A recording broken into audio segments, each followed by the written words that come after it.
Russian President Vladimir Putin gave his first remarks on his country's standoff with the West over Ukraine in nearly 6 weeks. I want to mention that we are closely studying the written answers from the US and NATO, which we received on January 26. But we already can see that fundamental Russian concerns were ignored. Putin spoke at a news conference with a visiting Prime Minister of Hungary.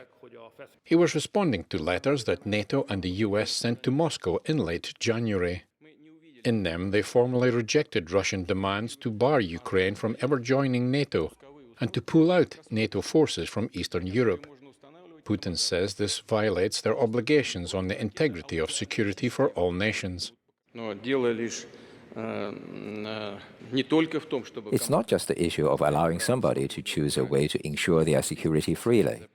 This is just one part of the well-known formula of indivisibility of security. The other essential part says that it is not allowed to ensure one's security at the expense of other countries. The Kremlin says these obligations are spelled out in a 1999 agreement, which was signed, among others, by the US and the UK. It considers this to be at the heart of the current crisis. Western officials have, for weeks now, asserted that Moscow is plotting an invasion, something Russia has denied. Putin said that the US is using the Ukraine situation to contain Russia. But I believe that the US, for example, does not care much about Ukraine's safety, though they probably give it a thought in the background.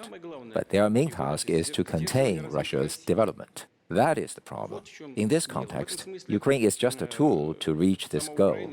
It can be reached by various means, by drawing us into a military conflict and making their European allies impose against us those tough sanctions the US talks about today. Putin said he hopes dialogue will continue. We should find a way to ensure the security of all participants in this process: Ukraine, the European countries, Russia. Eddie Aitken, NTD News.